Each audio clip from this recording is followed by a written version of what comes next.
Chris Pratley, right? Yeah. Who are you guys? Just to introduce. I'm Chris Pratley. I'm a group program manager for Office Authoring, which is OneNote, Word, and Publisher. Wow. So last time I talked to you, I think you were only doing OneNote, right? No, it's a common misperception. I'm just not famous for the other activities. Don't want to take credit for the other activity. I've been doing Word for 10 years. No wow. Yeah. How didn't you know that? So, and I'm Owen Braun. I'm the lead program manager for OneNote. Wow. And we're here in the, atrium of Building 18, which is where I usually live. But I guess it's justice that we do it here because this is where the office team used to be located, Yep, right? And that's right. Yeah. Now you guys have a shiny new building over Absolutely. right across from the conference center. Yeah. And our time here gave us no help in getting to you effectively this time around. We got lost just like the old days. Yeah. Building 16 throws you off, and then Yes. you have to get through the Starbucks line and all that. So, so what do you guys do? I mean, what is OneNote, first of all? Those are two different questions. All right. What is OneNote? OneNote is a thing we created because we looked at how people seem to spend all their time during the day, which is no longer, we think of it, we used to think of it in the office team as like you make a document or you make a spreadsheet or you have a meeting. But mostly what you do is you just communicate and deal with a whole bunch of little factoids of things. Right. And we wanted to produce some software that would help people in their daily work and pleasure, home life, and so on. Yeah. So OneNote's kind of the result of all that work. Just produce the thing that lets you get your work and home stuff organized. How did you guys come up with the idea for OneNote? Basically, it started. I was chatting with our senior VP about what. He just said, "Hey, maybe we should make a new application. Maybe it should be something not around making a document, but more around just dealing with, preparing to make a document." And I said, "That's sort of interesting. Why don't we expand the idea to say just managing all the little bits of junk you have? Because I have lots of little bits of things I have to keep track of." Right. He's like, "Yeah, think about that some more." So went off, chatted with some people, and looked at what people do, and we sort of came up with what would something look like that would just let you manage all the little factoids you deal with. And then we started the team up, and then the vision got filled in and informed by everyone else's take on it, which was fortunately all pretty similar. Like, it wasn't like there were two wildly differing viewpoints on how that should be. We just sort of said, there is like this missing thing that should be part of the standard stable of software you use that just is where you keep all your stuff, and then only occasionally do you actually go make a slide deck or a document. And so that's sort of where it came from. Wow. And when I saw your old offices, you had a whole hallway full with thousands of notes. The Hall of Notes. The Hall of Notes. Yes. And tell me a little bit about what role that research played in development. Well, it was Chris's idea. We had been working on OneNote for, a couple of months, and we'd already been deep into the trenches of trying to figure out what this thing was going to be. And we kept getting into these debates where we would say, well, people don't really take their notes that way, or people, how often do people record that kind of information? And so we thought, well, let's go get a whole bunch of notes and just plaster the hallway with them. And then every time we have one of these questions, we can walk out into the hallway and just be like, out of these 1,000 notes that we have, that we see this happening 5 times or something. And so we actually were running some research at the time through an external company to survey how people were taking notes and what they used them for. And as part of that, we were able to get people to submit their notes to us and just say, give us actual, Post-its and phone logs and notebooks that you've taken to meetings and stuff. And we got this huge stack of them, which is actually still sitting in my office in the new building. And we sorted them into piles, to say these have tables in them, and these are handwritten, and these are typed, etc. And then we just plastered them up on the walls, and they were there for, 2-3 years, so the entire time that we were in these buildings. Yep. How has OneNote been received? What did it change about the world? That's interesting. It's been received very well by the people who know about it. And the rest of the world, which is almost everybody, has no idea whether they would receive it well or not. Yeah. What I've learned a lot is, even though we're Microsoft and theoretically we have infinite budget, resources, whatever, the reality is every product actually only has a certain amount of kind of ability to get itself talked about and known. Yeah. And you can do, people talk about with phrases like viral marketing, this and that, but when you're talking about a product that has to be sold, you can't give it away. You can give away trials and so on. So what we find is this very interesting cliff, which is if you know about the product and someone's shown you it for maybe 5 minutes, you're generally sold on it. Not everybody, but most people are like, I'm going to try that, and they get hooked on it. And if you're in the other category, maybe you've only heard the name, then you don't follow through. Yeah. And so we're very pleased with the progress we've made. I think we're in the market about as much as we thought we would be. Certainly we're tracking all our revenue numbers just fine. But it's certainly a challenge. It's a challenge to produce any new product. Why don't you give me a demo? Dude. You should have told me to be prepared to do it. Well, the informal demos are often better than the formal ones. They right? are. I happen to have a currently non-functioning build on my laptop. So that's not good. We could do some mime for you if you want. I'll be the application. I'll be the drop-down window. Look, list of notebooks. I'm the mixer. Click me. So you're testing out the next version of OneNote. Yeah, we're currently running the next version, yeah. Okay, and you can't quite show me that yet. I couldn't show it to you. You'd have to shoot me and destroy the tape. Something like that. Have you guys announced when you guys are going to show off Office 12 or anything like that? Not yet. No, it's all pretty secret. I mean, Office itself, Office being the umbrella term of Office, has already been talking just at Bill Gates' CEO summit about the new way of working, and so there's been some hints about what Office as a system will bring. We haven't talked specifically about any products. Okay. But you'll see that come out, over the course of this year. There'll be a lot of detail. What was the most surprising you've seen of OneNote? Because when you develop a new product that hasn't been done before, your assumptions often don't hit what actually people use it for. So that's interesting, because we knew when we were making it that it was going to be kind of a general purpose tool, and people would probably use it for all sorts of things that we weren't expecting. But our imaginations are pretty limited. Like, it's funny, it's hard to answer the question what's the most surprising, because there are so many utterly surprising things that people do with it. I think one of my favorites is one that we heard about pretty early on. Was this? There's a company in Florida that makes amusement rides and parks, the kind of things you go to take your kids and stuff. Yeah. And they have people who construct, what do you call them, little animal cages or environments and so on. And so they would do stuff like sketch out in OneNote on a tablet how they want, like, the turtle environment to look like. And then they would email that to these guys who would construct sort of the fake environment. And then they get back pictures, and they could annotate the pictures and send it back. And they had this whole workflow that was kind of like digital photos, ink, email, and all of it to make like amusement park rides and stuff, SeaWorld stuff. And you're just like, that's pretty different from, task action items in a meeting, which is our basic scenario. Right. That's my weirdest one. We had another one that was similar to that, which was a company called InfoGlobo that's based in Brazil. And they're basically a news reporting agency down there. And so they were covering, I think it was Carnival, right? It was the big sort of... soccer games, too. And soccer games, right, that's right. And so they would have reporters out there who would have a microphone that was connected into OneNote. So they would run interviews with people, record the audio of it into OneNote, and then they would send that back to the paper where they would actually capture the information that way. And one of my favorite examples of this was they had, I think, a guy out there with a digital camera as well who was taking pictures of the event and actually adding sort of sketches of ideas for other costumes that he wanted to do in subsequent years. And so we actually got to see some of these files sent back to us, the OneNote files with this guy's sketch of this outrageous, headdress and costume that was going to be used in next year's Carnival. Wow.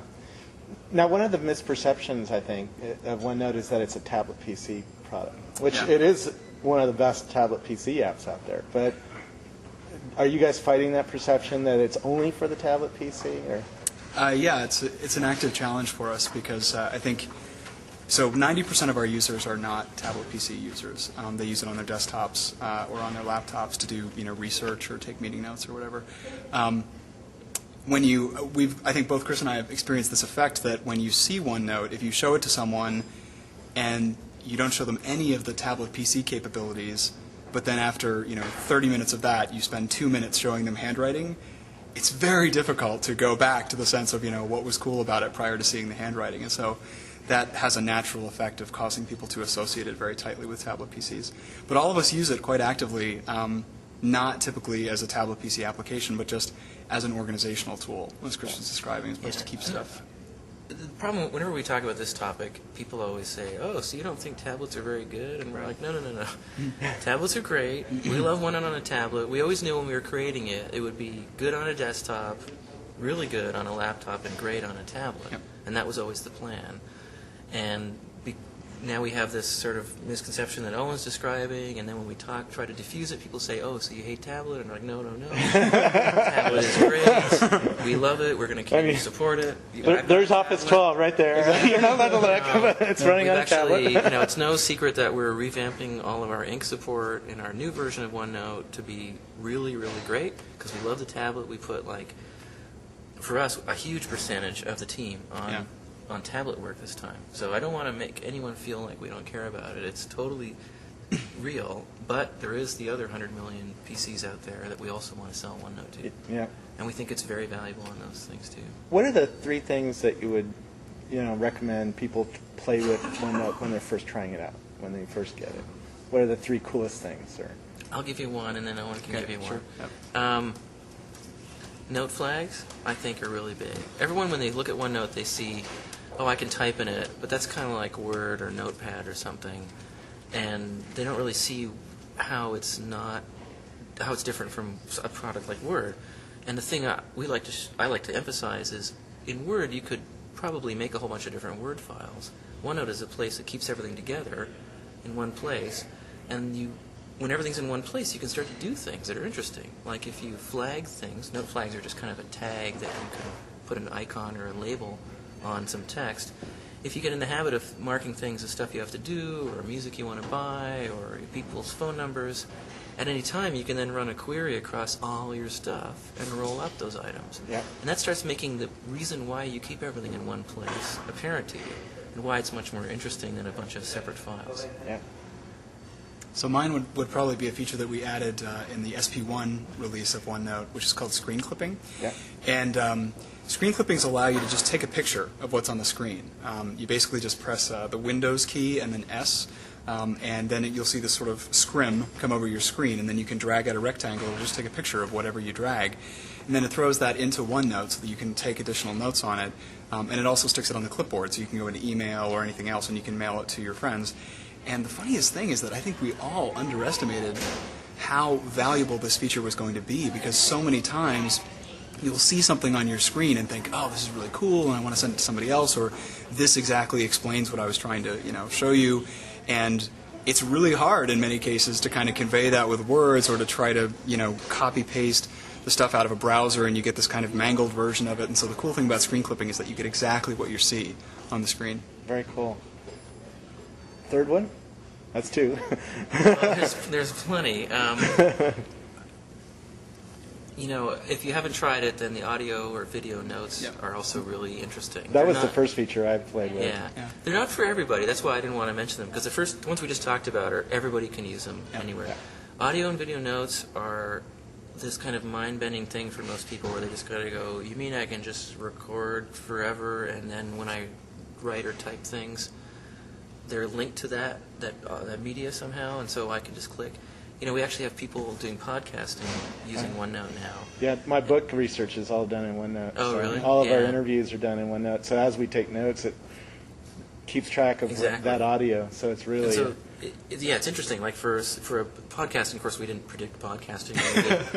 No, take credit for that. But it's an interesting thing where you can record your story, you can write down your sort of table of contents at the same time, you can build up a linked set of tags, especially tagged items, into the audio, and then you've got your table of contents for your podcast, which is pretty cool. Are you hinting at a feature in the next version of OneNote? I never do that. We sure would love to have a blog and podcast capability from OneNote. And no one mentioned RSS in this meeting either. Yeah. Now you know my favorite feature request. Where else should we go with this? Why, one of the problems with OneNote was it didn't have an API, right? It didn't have a way for developers to build stuff on top of it. What was the decision process around that, and how will that change over the future?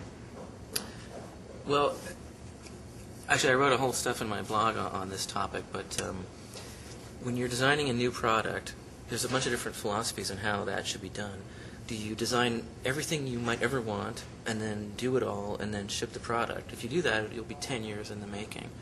Plus, you'll probably produce something that seemed like it was designed 10 years ago because that's what you did, right? Yeah. So the trick is, like, how do you strike a balance between engaging with the marketplace but still doing enough work that people think it's worth engaging with you? So another strategy that people take is produce a version of their app that does nothing and then just keep adding features but keep putting it out in the market. And that's kind of a long, slow process where you end up doing a lot of incremental work, and you end up also being typically too influenced by your customers. That sounds like a weird thing to say. But when you get too influenced by your customers, you end up getting pretty narrow, and you don't have the ability to step back as a designer and say, here's what we want to do. So this is a long-winded way to say the reason we didn't have much extensibility in the first go-round was we had this list of things we wanted to do to make sure we were useful in about 5 basic scenarios, and that took up all the time. If we wanted to do extensibility, we'd have to reduce the functionality because there's not some free pile of development resources that we have. Now that said, we knew that once we got established and we found out, for example, what are we going to be used for? We had no idea about all the ways we were going to be used. How could we predict how we'd be extended? If we didn't even know if we were going to be a photo album app or a meeting minutes tool or a design your turtle environment, we wanted to get some sense of where we were going to land. Then we could figure out where extensibility should go. Right. And so you'll see more of it in the next version and then beyond that as we get more feedback from people saying, this is great, I could connect OneNote to whatever system if only I could do this, that, and the other thing. And we love that kind of detail. Yeah. It's not so useful for us to hear, please add full extensibility and everything, because that's not directed enough feedback. Very cool. You said you worked on Word and other things at Office. Yeah. Tell me about that, because I didn't even know about that whole part of your life. How long, you've been here at Microsoft for 10 years? 11 years. 11 years. Wow. I was in Excel for 1 year doing Japanese Excel. I speak Japanese fluently and read and write it. I used to live. How did you Japan. learn Japanese? I used to live in Japan, so I picked it up Wow. on lunch breaks. No, it's like a full immersion. I worked at a Japanese company, and so I learned Japanese for 3 years when I was there. And Well, we should have you got do a pretty whole good. demo just in Japanese, because we did that with one of the tablet PC demos, and it got a lot of visits. Oh yeah, I'm sure it would. Yeah. We could do that another time maybe. Yeah. Yeah, and then so I did Japanese Excel, and then I moved to Word, and I did Japanese and Chinese and Korean Word, and then international stuff for all of Office, and then I became eventually the group manager for Word, and that's when we started thinking about OneNote, because in fact, when we first started thinking about OneNote, we were like, is this a thing that Word should do? Like, should we build this capability for handling random things on Word? And we knew we could do sort of half of what the first version of OneNote did, built on Word, but then we'd run out of steam.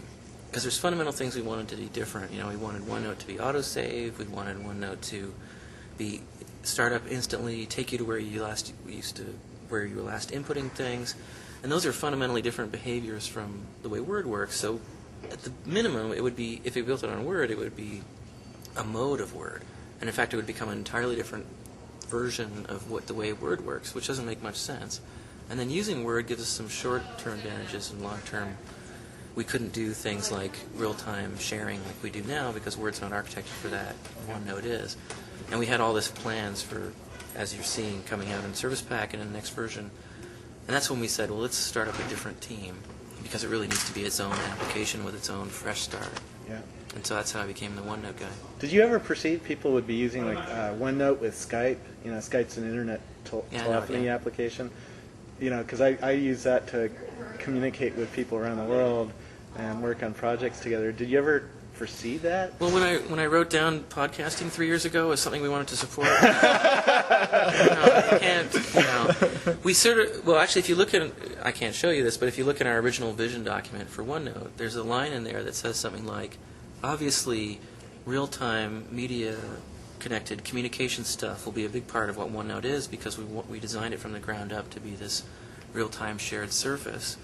So, but we're not going to do any of that in the first release because we've got to focus on the single-user stuff.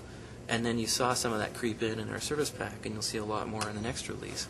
And so things like instant messaging and VoIP and all that sort of ways that people communicate, we fully expected that someday to be integrated. We just didn't know what it would be called and what exactly it would be. Yeah.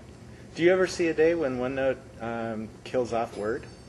When Word kills off, no. Okay. OneNote's never going to be the thing you write your thesis in, Okay. because it's footnotes, bibliography, citations, all that stuff. Great, perfect formatting and stuff is all what Word does.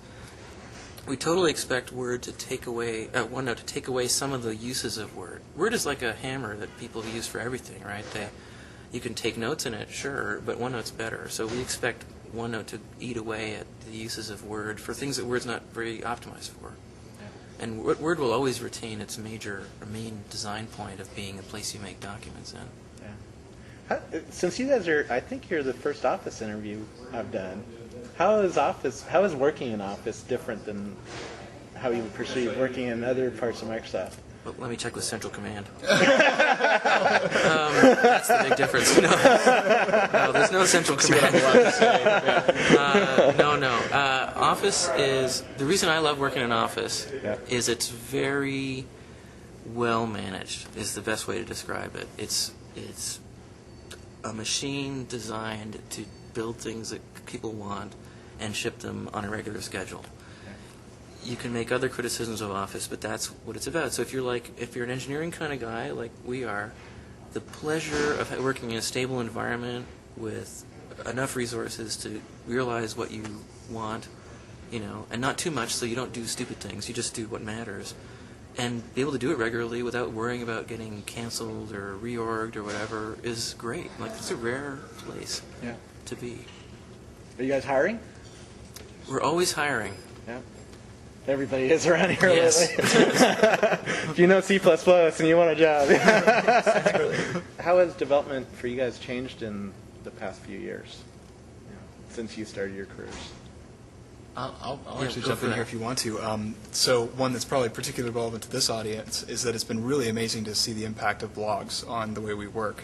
About 4 years ago when I joined the team, I've been at Microsoft for about 9 years, and so I had already been working designing software before that point. But really, the way that you did it is you went into your office and you took your smarts and you took your previous experience talking to customers and you were given a problem and you said, this is how I'm going to solve it.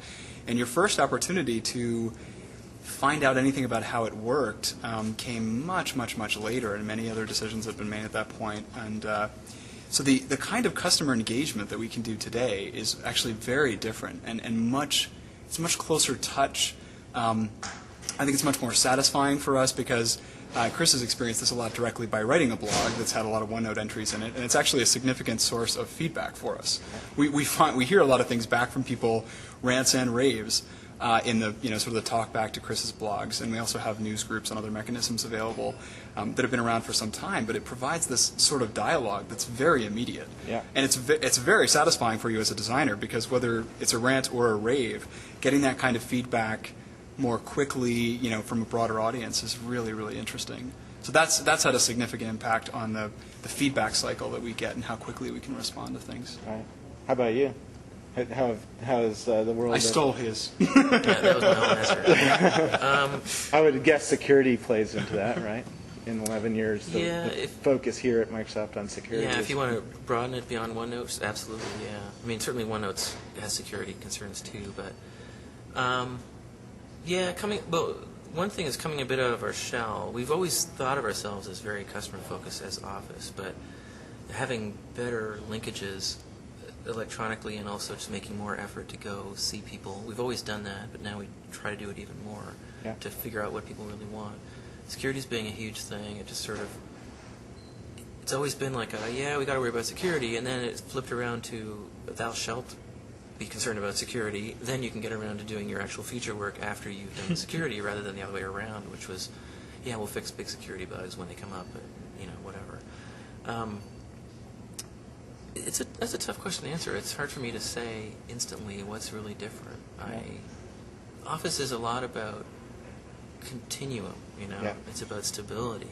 And so if I were to tell you, oh, it's radically different from 2 years ago all the time, that's what organizations look like when they haven't been managed well in the past. Yeah. But what I don't mean word, Office has been this machine. I mean, if I had one word to describe Office, it's machine. Yeah, I agree with that. Yeah. What are you proudest of in your work? What are we proudest of? What am I proudest of? Yeah.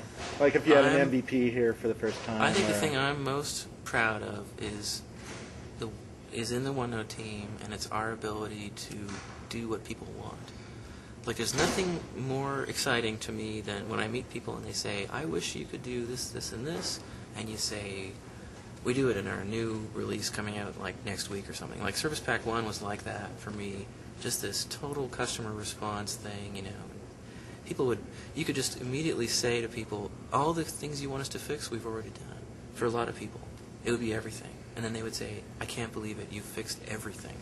Like, not just a couple of things, like, that was really cool. I mean, we didn't fix everything for everybody, but for a lot of people, we did fix everything. So I'm really proud of the OneNote team's customer responsiveness. At a lot of other teams, there's a few people who feel like they need to go find out what customers want, and the OneNote team, to a body, is really engaged. They read news groups, they read the net, wherever it might be, they read blogs, we have all these different sources of information, and they're really concerned, right down to the lowest level of tester, developer, whatever. They really want to know, and that's probably the thing I'm most proudest of, is that culture of customer responsiveness. Yep. Anything else that we should know about OneNote or the OneNote team? We should do this again when we have some code to show. Yeah, we should. Yeah. I'd definitely like a demo, because that would certainly help Yeah. your effectiveness. Sure. We have videos on the web, full-on 45-minute video demo of OneNote. Okay. It's called OneNote Tips and Tricks. It's on the Office website. We'll link to those. Yeah. Yep. And of course, my blog has a lot of text and picture tips and tricks, but there's... Yeah, that's been really helpful, especially when you're trying to learn the working together over the internet. What do you call those features? Shared sessions and shared sessions. Sorry. Yeah. My brain is. Actually, the OneNote team in particular has a really high percentage of its help is actually multimedia, like video training. So you can just go and do what most people want to do, which is just have someone show you how to do it, not read how to do it. Yeah. So the help system, help is a word that people usually don't trust, but the support system for OneNote users is I'm really proud of it, actually. It's totally driven, by the way, by data. People tell us, I want help on X. We build like a histogram of that, and we go knock off the top requests. And so you can go find out a lot about how to use it, and not just I can't use it, but ways you wouldn't have thought of using it. Yeah. That's actually one thing I keep trying to do in my blog is, OneNote can be a house-finding tool. It can be a baby video management system. Someone does that too. That's crazy, but they do it. Since you're one of the first Microsoft bloggers, do you have any tips for people who are starting blogs right now? At Microsoft or anywhere? Anywhere, yeah. MSN Spaces is seeing 100,000 new blogs open up every day. Yeah. So there's a lot of people. Well, I think you need to decide who your audience is going to be. Is it going to be whoever, or your friends, or tech enthusiasts like you, and then write consistently and often enough that they get engaged with you, and then respond to comments too, if you can. I mean, if you don't get many, then you don't have much to respond to, but I found the most effective thing is write honestly, clearly, straightforward, respond, write about things that you think your audience will be interested in, and stick to it. If you're all over the place, well, everyone's all over the place. People aren't really going to come back to you. Yeah. Good advice. Well, thanks for spending half an hour with us. My pleasure. Thanks. Mine too. Thanks.